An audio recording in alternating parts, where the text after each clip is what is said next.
চীন, Russia, Iran অক্ষের তোপে পালাচ্ছে আমেরিকা, পারস্যের সিংহের গর্জন এবং ওয়াশিংটনের পিছু হটা।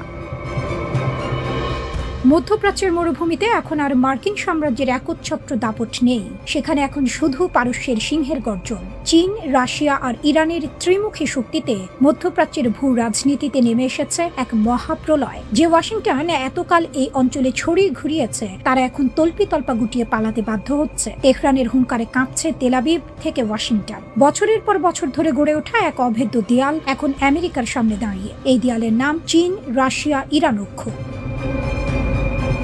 ইরান আমেরিকা ছায়াযুদ্ধে চূড়ান্ত বিজয়গাথা লিখেছে তেহরান। এটা শুধু ফাঁকা বুলি নয়, রণক্ষেত্রের কঠিন বাস্তবতা। একদিকে ইসলামিক রিভলিউশনারি গার্ড কর্পস বা IRGCর ইস্পাত কঠিন মনোবল, অন্যদিকে দুই পরাশক্তি বন্ধু চীন ও রাশিয়ার প্রযুক্তিগত সমর্থন। এই দুইয়ের মেলবন্ধনে মার্কিন যুক্তরাষ্ট্রের আধুনিক প্রতিরক্ষা ব্যবস্থাকে বুড়ো আঙুল দেখিয়েছে পারস্যের সিংহরা। শহীদ আয়াতুল্লাহ আলী খামেনির দেশ আজ পশ্চিমাদের চোখে চোখ রেখে লড়াই করছে। মধ্যপ্রাচ্যের কসাই খ্যাত বেনিয়ামিন নেতানিয়াহুর সমস্ত ছক ভেস্তে দিয়েছে ইরান। মার্কিন রণতরী আর অত্যাধুনিক যুদ্ধ বিমানগুলো আজ অসহায়। তেহরানের এই রণকৌশলের সামনে টিকতে না পেরে রীতিমতো লেজ গুটিয়ে পালাচ্ছে মার্কিন বাহিনী।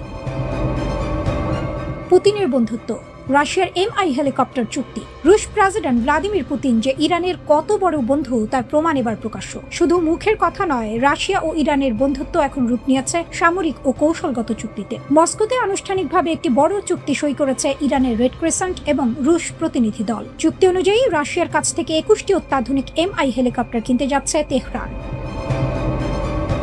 2027 সালের মার্চের মধ্যেই প্রথম চালানের 4টি হেলিকপ্টার পৌঁছে যাবে পারস্যের মাটিতে। এই হেলিকপ্টারগুলো শুধু ত্রাণ বা রসদ সরবরাহের কাজেই লাগবে না, এর ভেতরে লুকিয়ে আছে পুতিনের দেয়া এক বড় চমক। এই আকাশযানগুলোতে যুক্ত থাকছে অত্যন্ত উন্নত নাইট ভিশন প্রযুক্তি। এর অর্থ হলো ঘুটঘুটে অন্ধকারেও শত্রুর চোখ ফাঁকি দিয়ে নিখুঁতভাবে অপারেশন চালাতে পারবে এই চপারগুলো। পাশাপাশি এতে থাকছে আধুনিক অগ্নি নির্বাপন সরঞ্জাম। দুর্যোগে কিংবা যুদ্ধে সবখানেই এই রুশ প্রযুক্তি ইরানকে দেবে এক অনন্য সুবিধা।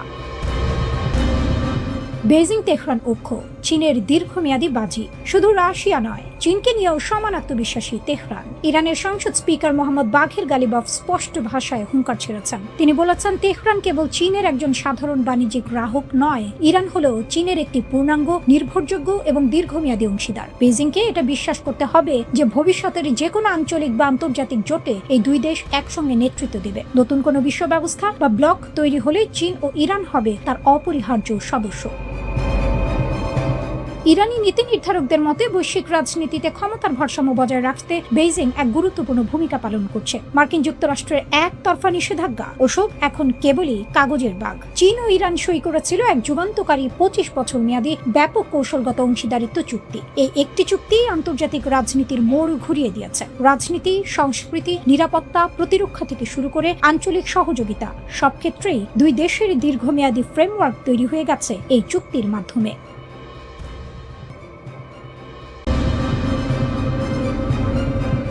ইরানের $12 বিলিয়ন ট্র্যাপ, যেভাবে মার্কিন ছাড়েই জেগে উঠছে তেহরানের সামরিক দানব। যে ইরানকে এক কোনায় চেপে ধরতে ওয়াশিংটন বছরের পর বছর নিষেধাজ্ঞার জাল বুনেছে, সেই ইরানই এখন মার্কিন সিদ্ধান্তের সুবাদে এক নতুন সমীকরণের কেন্দ্রে। যুক্তরাষ্ট্র ও ইরানের মধ্যকার 60 দিনের এক সাময়িক চুক্তি যেন তেহরানকে রাতারাতি বৈশ্বিক ভূ রাজনীতির মূল নায়কের আসনে বসিয়ে দিয়েছে। মার্কিন ছাড় ও ইরানের হাতে নতুন শক্তির চাবিকাঠি। সম্প্রতি যুক্তরাষ্ট্রের দেওয়া সামরিক ছাড়ের ফলে ইরানের তেল রপ্তানি, ব্যাংকিং লেনদেন এবং আন্তর্জাতিক বাণিজ্যে এক স্বস্তির নিঃশ্বাস পড়েছে। দীর্ঘদিন ধরে অবরুদ্ধ থাকা তেহরানের অর্থনীতিতে হুট করেই নতুন অর্থ ও সম্পদের জোয়ার আসার সুযোগ তৈরি হয়েছে। চুক্তির আওতায় ইরানের তেল বিক্রির ওপর থেকে নিষেধাজ্ঞা তুলে নেওয়া হচ্ছে এবং জব্দ করা $12 বিলিয়ন ফিরিয়ে দেওয়ার সিদ্ধান্ত হয়েছে।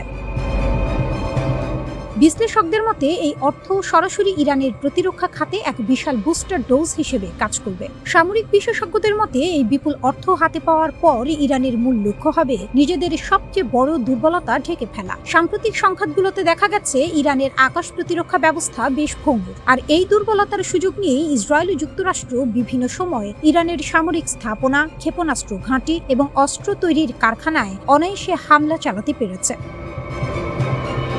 তেহরান এখন এই ক্ষত মেরামত করতে মরিয়া। তাদের প্রধান লক্ষ্য হবে উন্নত রাডার ব্যবস্থা ও ক্ষেপণাস্ত্র প্রতিরক্ষা ব্যবস্থা গড়ে তোলা, অত্যাধুনিক আকাশ নজরদারি প্রযুক্তি সংগ্রহ করা। আর এই আকাশ প্রতিরক্ষার প্রযুক্তিগত ঘাটতি পূরণে ইরানকে সবচেয়ে বড় সহযোগিতা করতে পারে রাশিয়া ও চীন। বেইজিং, মস্কো, পিয়ংইয়ং ট্রাইও ইরানের ব্যাকবোন। ইরানের এই সামরিক পুনর্গঠন প্রক্রিয়া কিন্তু একা একা সম্ভব নয়। এর পেছনে রয়েছে এক শক্তিশালী অক্ষশক্তি, যার প্রধান ভিত্তি হলো চীন। অস্ত্র তৈরির জন্য সরাসরি ক্ষেপণাস্ত্র না এলেও চলে, কিন্তু যা লাগে তা হলো চিপস, সেন্সর এবং হেভি মেশিনারি। বিশেষজ্ঞদের মতে চীন থেকে বিভিন্ন ইলেকট্রনিক যন্ত্রাংশ, চিপ, ড্রোন প্রযুক্তি, মেশিন টুলস এবং শিল্প সরঞ্জাম সংগ্রহ করা ইরানের জন্য এখন তুলনামূলক অনেক সহজ। চীনের এই বিশাল শিল্প ও সরবরাহ ব্যবস্থা ব্যবহার করেই ইরান তার নিজস্ব সামরিক কারখানাকে ঢেলে সাজাবে। পাশাপাশি আরেকটি বড় স্তম্ভ হলো রাশিয়া। ইউক্রেন যুদ্ধে দীর্ঘ সময় ধরে লড়াই করার ফলে রাশিয়ার ঝুলিতে এখন আধুনিক যুদ্ধের বাস্তব অভিজ্ঞতা রয়েছে। ড্রোন যুদ্ধ কিভাবে চালাতে হয়, কিভাবে প্রতিপক্ষের ইলেকট্রনিক যোগাযোগ জ্যাম করতে হয়, কিংবা যুদ্ধের মধ্যেও কিভাবে সামরিক অবকাঠামো টিকিয়ে রাখতে হয়, তার সব কৌশল মস্কোর নখদর্পণে। রাশিয়া এখন ইরানের জন্য শুধু অস্ত্র সরবরাহকারী নয়, বরং সামরিক জ্ঞান ও রণকৌশলের এক অমূল্য উৎস। এর সাথে যোগ হচ্ছে উত্তর কোরিয়া। দশকের পর দশক ধরে আন্তর্জাতিক নিষেধাজ্ঞার জাঁতাকলে পিষ্ট হয়েও উত্তর কোরিয়া যেভাবে তাদের ক্ষেপণাস্ত্র কর্মসূচি সফলভাবে চালিয়ে গেছে, সেই নিষেধাজ্ঞা ফাঁকি দেওয়ার ফর্মুলা এখন ইরানের বড় পুঁজি। সীমিত সম্পদ ব্যবহার করে কিভাবে বিকল্প সরবরাহ ব্যবস্থা গড়ে তুলতে হয়, সেই গোপন দীক্ষা ইরান পাচ্ছে পিয়ংইয়ং এর কাছ থেকে। বিশ্লেষকদের স্পষ্ট হুঁশিয়ারি, এই অর্থ আর বিশ্বস্ত মিত্রদের সহায়তায় ইরান যদি একবার পুরোপুরি জেগে ওঠে, তবে মধ্যপ্রাচ্যে তাকে থামানো যুক্তরাষ্ট্র কিংবা ইসরায়েল কারো পক্ষে আর সম্ভব হবে না।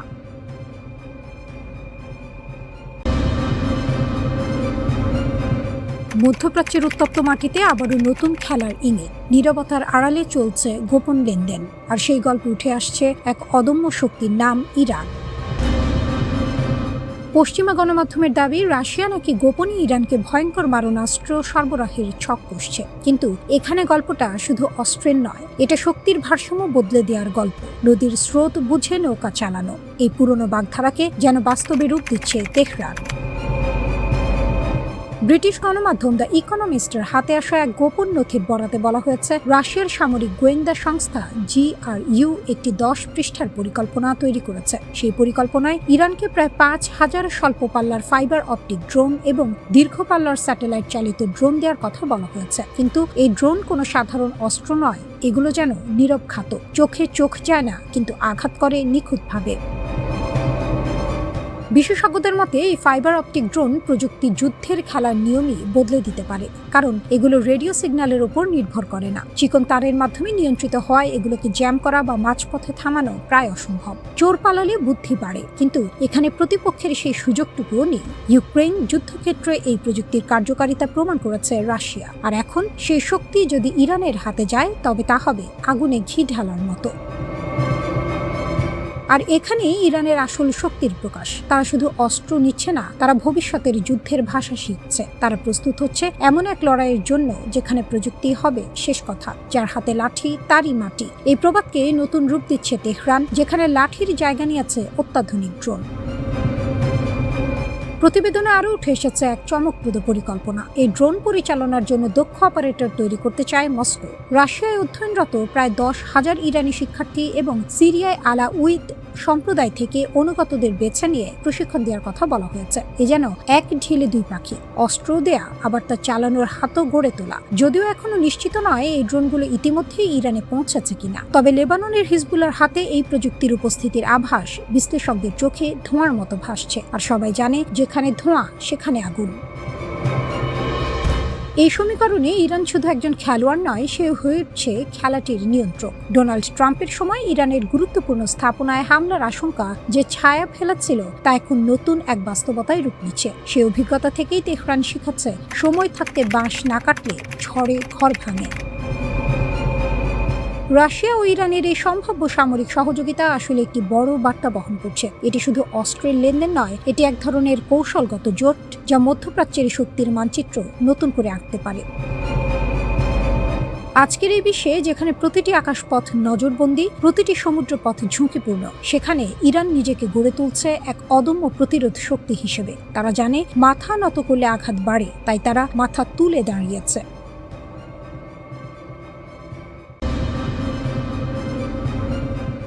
মার্কিন যুক্তরাষ্ট্র পশ্চিম এশিয়ার মরুভূমিতে এমন এক গোলক ধাঁধায় পা রেখেছে যা এখন তাদের জন্য মরার উপর খাড়ার ঘা হয়ে দাঁড়িয়েছে। ইরানের বিরুদ্ধে তাদের দীর্ঘস্থায়ী এই সংঘাত কেবল একটি যুদ্ধ নয়, বরং এটি ছিল এক সুদূর প্রসারী কৌশলগত ফাঁদ। ইরান যেন এক দক্ষ জাদুকর, যারা মার্কিন দম্ভের তাসের ঘরকে ধুলোয় মিশিয়ে দিয়েছে। ওয়াশিংটন যখন ইরানের বিরুদ্ধে তাদের সমরাষ্ট্রের প্রদর্শনীতে ব্যস্ত, তখন তারা হয়তো ঘুণাক্ষরেও ভাবেনি যে এই খেলা তাদের নিজেদেরই বুমেরাং হয়ে ফিরবে।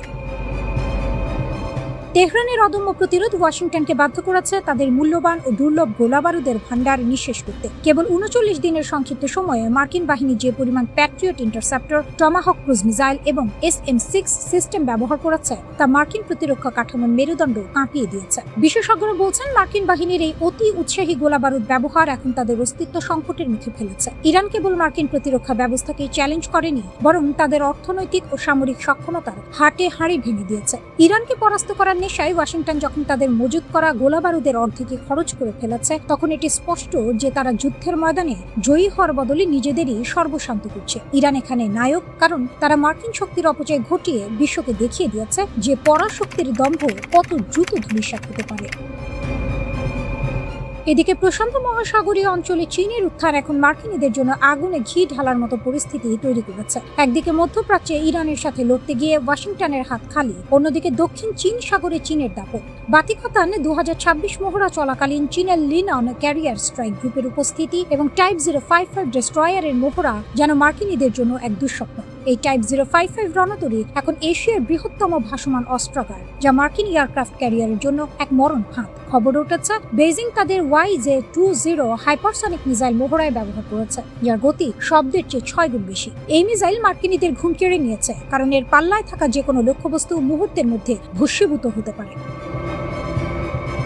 মার্কিন যুক্তরাষ্ট্র এখন শাখের করাতের মতো পরিস্থিতির মুখোমুখি। একদিকে ইরানের বিরুদ্ধে লড়তে গিয়ে নিজেদের সামরিক ভান্ডার ক্ষয় করছে, অন্যদিকে প্রশান্ত মহাসাগরে চীনের সাথে পাল্লা দিতে হিমশিম খাচ্ছে। ইরানের প্রতি মার্কিন দৃষ্টিভঙ্গি এখন বজ্র আটনি ফসকা গেরোয়ের মতো। তারা ভেবেছিল দ্রুত জয় পাবে, কিন্তু বাস্তবতা বলছে উল্টো কথা। ইরান আজ বিশ্ব রাজনীতির সেই শক্তি কেন্দ্র যারা মার্কিনীদের অজেয় হওয়ার দর্প চূর্ণ করে দিয়েছে। তাদের কারণেই আজ মার্কিন যুক্তরাষ্ট্র প্রশান্ত মহাসাগরীয় অঞ্চলে তাদের আধিপত্য বজায় রাখতে আকাশ পাতাল ভাবছে। ইরান তো কেবল একটি দেশ নয়, তারা সেই অপরাজেয় শক্তি যারা মার্কিন সাম্রাজ্যবাদের গায়ে কাঁটা হয়ে দাঁড়িয়েছে। ওয়াশিংটন এখন বুঝতে পারছে তারা কেবল একটি দেশের বিরুদ্ধে লড়ছে না, বরং এমন এক কৌশলের সাথে খেলছে যার শেষ কোথায় তা তাদের অজানা। ইরান আজ তাদের সুচিন্তিত কৌশলে গোটা মার্কিন সামরিক পরিকল্পনাকে তছনছ করে দিয়েছে।